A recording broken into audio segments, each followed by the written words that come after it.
Hello guys, in today's video I'm gonna show you how to turn off promotions on your account on TikTok on email notification settings, easy and quick.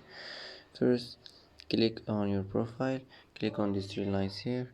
Now click settings and privacy, and now you will find here notifications. Click on it, and now click email notifications. Here you will find promotions. Just click like this and it will be turned off. And that's how to turn off promotions on your account on TikTok, easy and quick. And that's it for today's video. If you like this video, don't forget to like and don't forget to subscribe. And I hope this video is helpful for you, and thanks for watching till the end, and see you in the next video.